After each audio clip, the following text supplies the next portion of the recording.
హల్లెలూయా.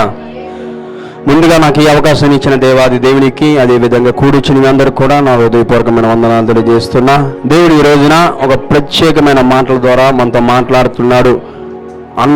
అన్నవారు దేవుని స్తుతిద్దామా. హల్లెలూయా, హల్లెలూయా, హల్లెలూయా. ముందుగా దేవుడి ఈ మాటలు నాతో మాట్లాడిన తర్వాతే దేవుడు మీతో మాట్లాడుతున్నాడు అని చెప్పి నేను గుర్తిరిగి జీవించాలమ్మా. దేవుని స్తోత్రం. హల్లెలూయా, హల్లెలూయా. ద్వితీయోపదేశ కాండము 7వ అధ్యాయం 6వ వచనంలో రాయబడిన మాట ఒకసారి మనం చదువుకున్నట్లయితే, ద్వితీయోపదేశ కాండము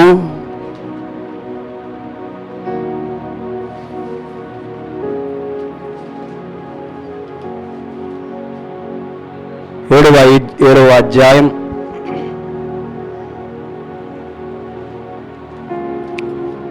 6వ వచనంలో రాయబడిన మాట, నీవు నీ దేవుడైన యెహోవాకు ప్రతిష్ఠ జనము, నీవు నీ దేవుడైన యెహోవాకు ప్రతిష్టమైన జనము, నీ దేవుడైన యెహోవా భూమి మీదనున్న సమస్త జనముల కంటే నిన్ను ఎక్కువగా ఎంచి నిన్ను తనకు స్వకీయ జనముగా ఏర్పరుచుకొనెను. దేవుని స్తోత్రం. Hallelujah. You are the separate people of the God. నువ్వు దేవునితో ఎన్నుకోబడిన వ్యక్తివి, లేకపోతే నువ్వు దేవునితో ప్రత్యేకంగా పొందిన వ్యక్తి అని చెప్పి నేను గుర్తించాలి బ్రదరా.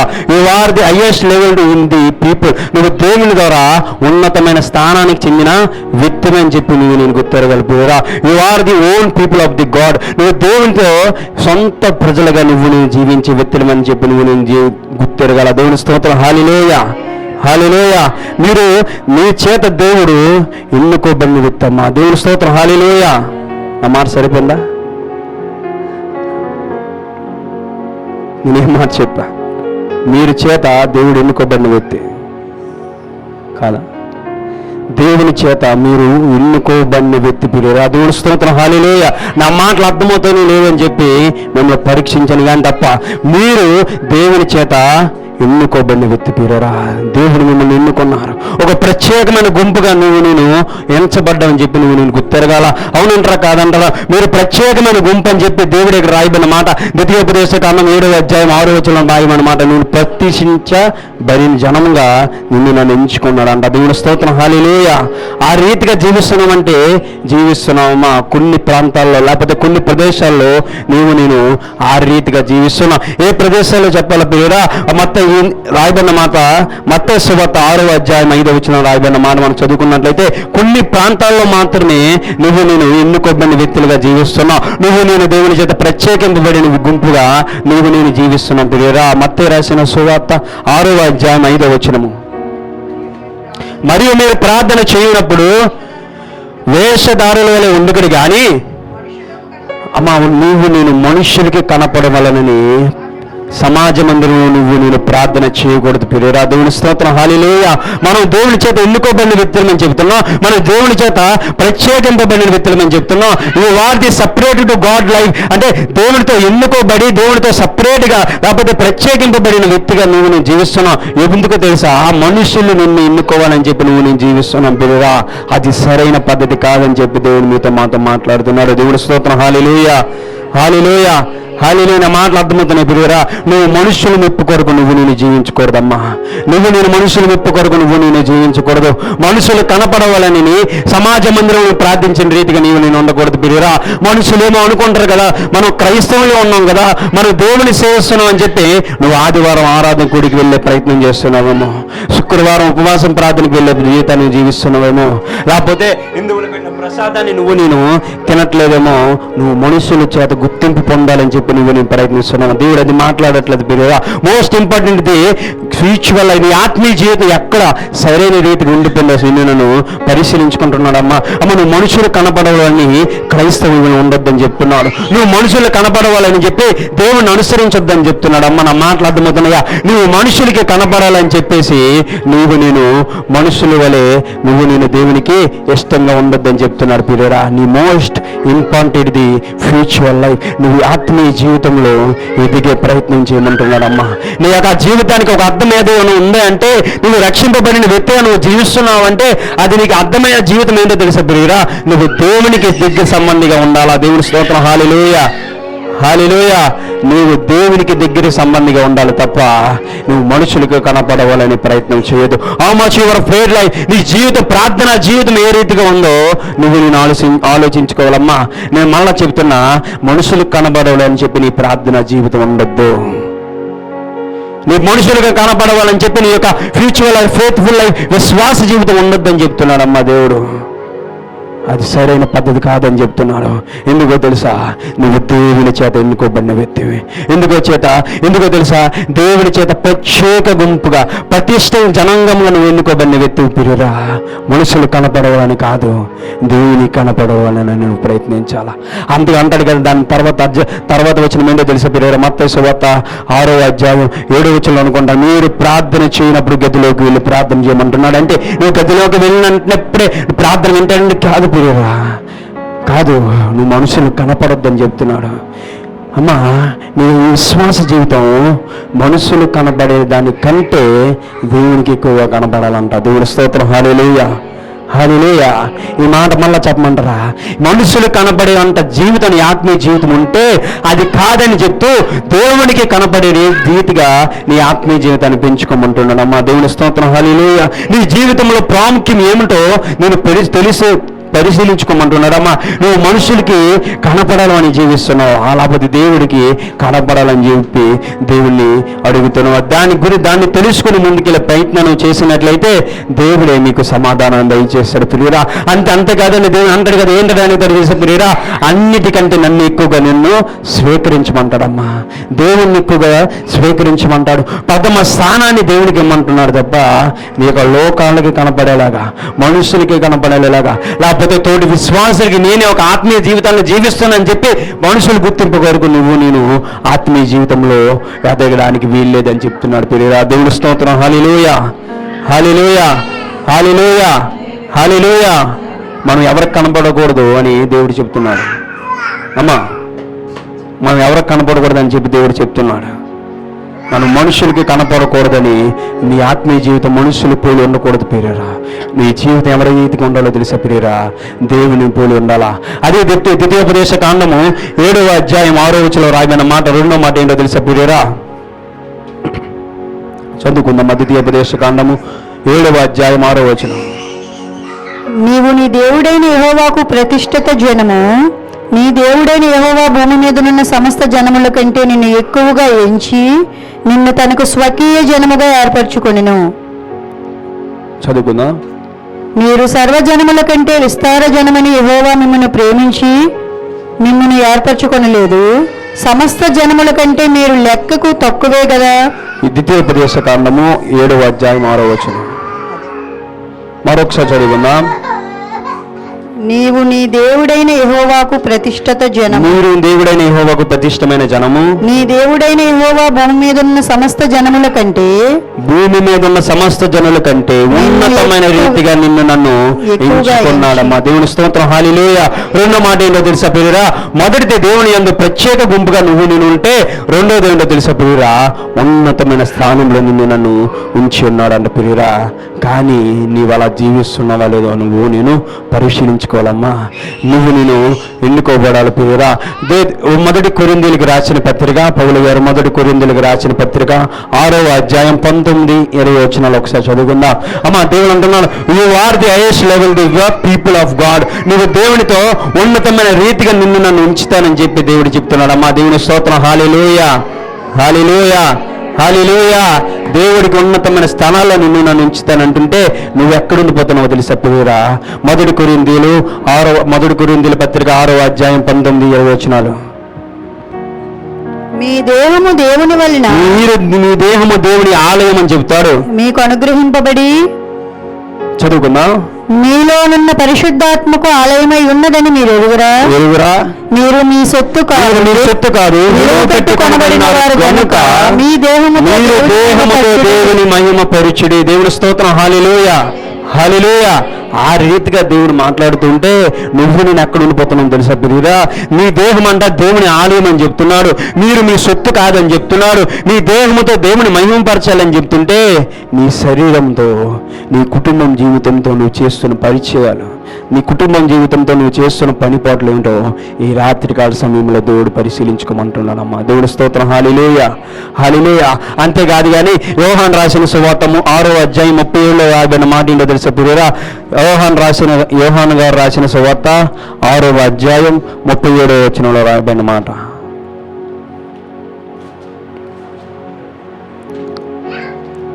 తండ్రి నాకు అనుగ్రహించిన వారందరూ నా యొద్దకు వత్తురు, నా యొద్దకు వచ్చువానిని నేను ఎంత మాత్రమును బయటికి వచ్చిన వారికి ఎంత మాత్రము నేను త్రోసివేసే దేవుణ్ణి కాను. మనకొక చెప్పాలంటే మనకున్న దరిద్రం ఏంటంటే మనం తండ్రి దగ్గర తప్ప దేవుని దగ్గరికి తప్ప ప్రతి ఒక్కరి దగ్గర కూడా వెళ్తాం. పిల్లరా దేవుని స్తోత్రం. హల్లెలూయా, హల్లెలూయా, హల్లెలూయా. ఈ మాటకి మీరు బాధపడకపోయినా వాస్తవం ఏంటంటే మీరు దేవుడి దగ్గరికి తప్ప ప్రతి ఒక్కరి దగ్గరికి మీరు వెళ్తారు. మీ నిందల్లో, మీ యొక్క సమస్యల్లో, మీ సమస్య వచ్చినప్పుడు పరిగెత్తుకుని ఎక్కడికి రమ్మని చెప్తున్నాడు తెలుసా బిడ్డలారా? ఈ సువార్తలు చెప్తున్న మాట నువ్వు తెలుసా బిడ్డ? యోహాను గారు తండ్రి దగ్గరికి రమ్మంటే నేను ఎక్కడికి వెళ్తాను తెలుసా బిడ్డలారా? ఆ సమస్య యొక్క పరిష్కారం దగ్గరికి నేను వెళ్తాను. అవి వచ్చిన శోధన బట్టి దాని యొక్క ఆలోచన గురించి వేరే మనిషి వద్దకు నేను వెళ్ళే ప్రయత్నం చేస్తాం ప్రియురా. అంటే దేవుడు ఏం చెప్తున్నాడు తెలుసా ప్రియురా? నీవు పాపానుసారమైన జీవితాన్ని జీవించొద్దని చెప్తున్నాడమ్మా. అవిధేయత కలిగి జీవించొద్దని చెప్తున్నాడు ప్రియురా. నిరీక్షణ లేని జీవితాన్ని నన్ను జీవనంలో జీవించొద్దని చెప్తున్నాడు ప్రియురా. నిరీక్షణ అంటే ఏంటో తెలుసా ప్రియురా?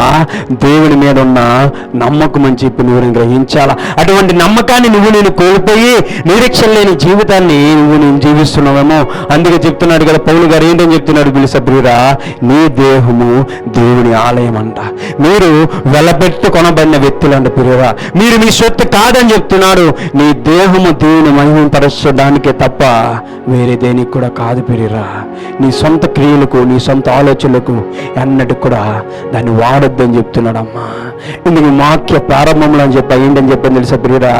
నాతో మాట్లాడిన దేవుడే మీతో కూడా మాట్లాడుతున్నాడు ప్రియురా. ఒక సిద్ధపాటు కలిగి దేవా నాకు ఒక ఆలోచన ఇవ్వండి, దేవా ఒక పరిష్కారాన్ని నాకు దయచేయండి, ఈ కూడికలో ఏం మాట్లాడాలని చెప్పి నేను అడుగుతున్నప్పుడు ముందుగా నాతో మాట్లాడిన తర్వాత దేవుడు మీతో నాతో మాట్లాడుతున్నాడు ప్రియురా. దేవుడు చేత మీరు వెళ్ళబెట్టి కొనబడ్డాడమ్మా.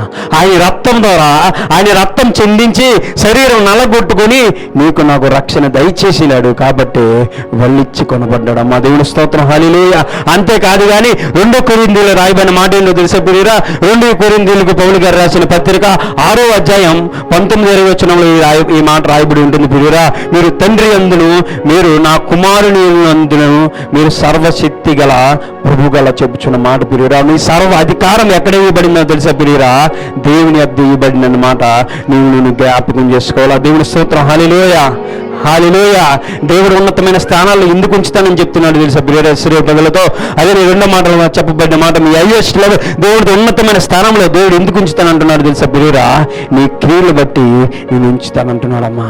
నువ్వు పాపానుసారంగా కాకుండా, అవిధేయత కలిగి జీవించకుండా, నిరీక్షణ లేని జీవితాన్ని జీవించకుండా, నిరీక్షణ కలిగిన జీవితాన్ని, విధేయత కలిగిన జీవితాన్ని, నువ్వు పాపం లేని జీవితాన్ని జీవిస్తే దేవుడు అంటున్న మాట చదువుకున్నాము. 2 కొరింథీయుల పత్రిక 6వ అధ్యాయం 19 వచనాలు.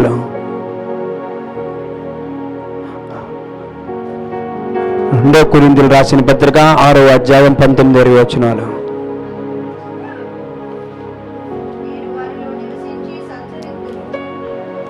నేను వారి దేవుడినే యుందును, వారు నా ప్రజల యుందురు. నేను వారి దేవుడినే యుందును, వారు నాకు ప్రజల యుందురు. కావున మీరు వారి మధ్య నుండి బయలువెడలి ప్రత్యేకముగా ఉండుడి, అపవిత్రమైన దానిని ముట్టకుడని ప్రభువు చెప్పుచున్నాడు.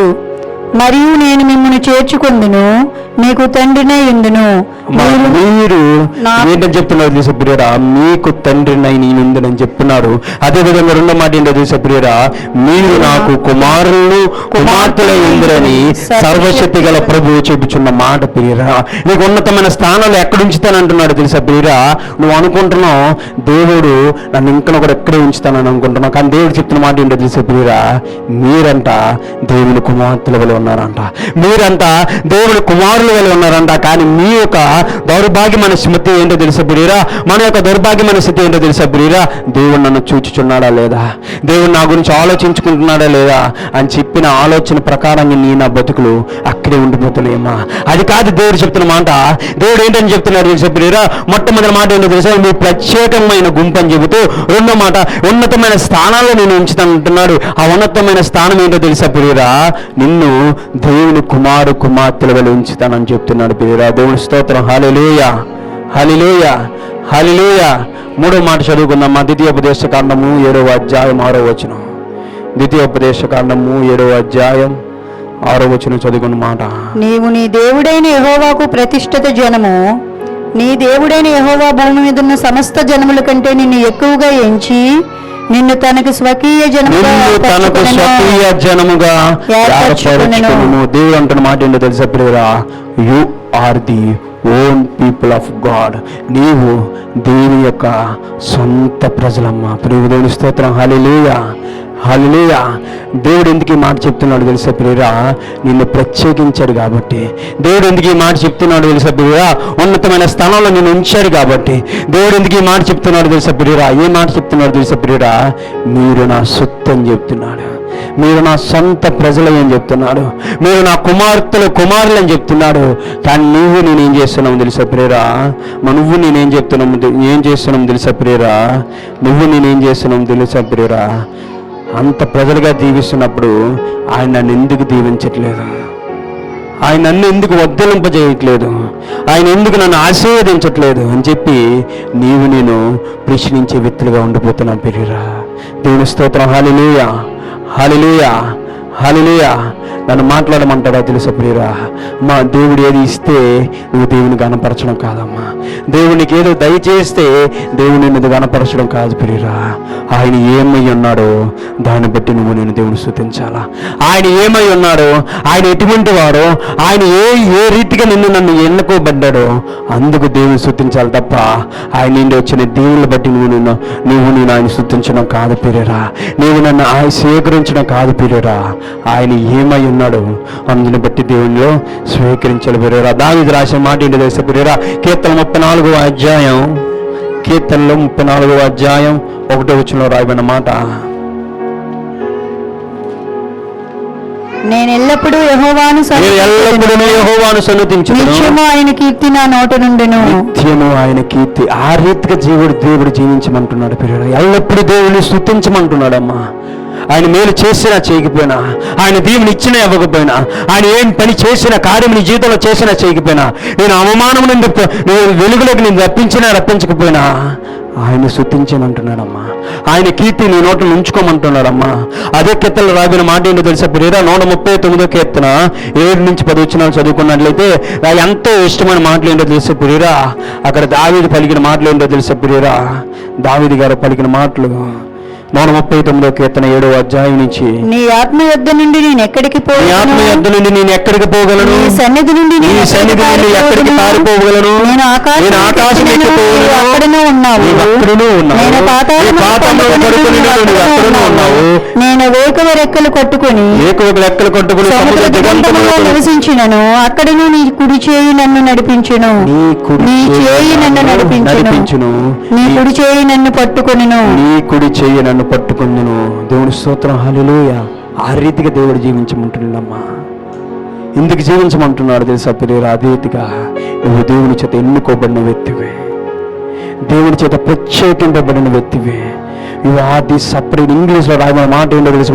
You are the separate. నువ్వు లోకంలో ఉన్న వారికంటే గుర్తింపు కలిగిన వ్యక్తిగా ఉంటావు ప్రియురా. ప్రత్యేకంగా దేవుడు నన్ను దీవించాడండి ప్రియురా. నువ్వు ఉన్నతమైన హై లెవెల్ పొజిషన్, అంటే నీకు తప్ప వేరే స్థానం ఇంకెవ్వరికీ లేదండి ప్రియురా. ఆయన అంటాడు కదా, తండ్రి కుమారుని స్థానానికి ఇస్తానని చెప్తున్నాడమ్మా. కుమార్తె స్థానాన్ని నీకు దేవుడు ఇస్తానంటున్నాడమ్మా. నువ్వెందుకు దేవుని స్తుతించాలో తెలుసా ప్రియురా? నువ్వు దేవునికి సొంత ప్రజల వలె ఉన్నావు ప్రియురా. దావీదు అంతే అంటాడు, నేను ఎక్కడికి పారిపోగలనయ్యా, నేను ఎక్కడికి తప్పించుకోగలనయ్యా, ఆకాశంకి ఎక్కినను, భూమిలో లోపలికి వెళ్ళినప్పుడు, సముద్రములు అగాధ జలములకు వెళ్ళినప్పుడు నీ కుడి చెయ్యి నన్ను విడదని చెప్తున్నాడు, నీ చెయ్యి నన్ను పట్టుకుంటుందని చెప్తున్నాడు, నీ హస్తము నన్ను విడిచిపెట్టదయ్యా అని చెప్తున్నాడు. అటు కృప మనందరికీ కలుగును గాక. ఈ కొద్ది మాటలు దేవుడు వినికిలో దీవించబడును గాక. అందరూ కళ్ళు మూసుకుందాం, ప్రార్థన చేసుకుందాం. కొద్దిసేపు దేవుని యందు పరిశీలించుకుందాం. అమ్మా, నీ జీవితాలు అక్కడ ఉండిపోయాయి, నీ బ్రతుకు ఏ రీతిగా ఉండిపోయింది, ఇంకను కూడా నువ్వు గుర్తించుకోవట్లేదు. ఏంటో తెలిసే పిల్లరా, దేవుడి చేత ఎన్నుకోబడిన వ్యక్తివమ్మా నువ్వు, దేవుడి చేత ప్రత్యేకింపబడిన వ్యక్తివమ్మా నువ్వు separated people, you are the separate people అని చెప్పి నువ్వు తిరగాల. దేవుడి చేత ఎన్నుకోబడిన వ్యక్తిగా నీవు ఉండాలి పిల్లరా. హై లెవెల్ పొజిషన్లో నేను ఉంచుతానంటున్నాడు. తన యొక్క ఓన్ పీపుల్, దేవుడి యొక్క సొంత ప్రజలుగా నేను పిలుస్తున్నాడు. పిల్లరా, ఆయన ఏం చేసినా చేయకపోయినా, ఆయన ఏం గ్రహించకపోయినా, ఆయన నిన్ను పట్టించుకునే దేవుడమ్మా. ఆయన నువ్వు కీర్తించా పిల్లరా, ఆయన నిన్ను కీర్తించాలమ్మా.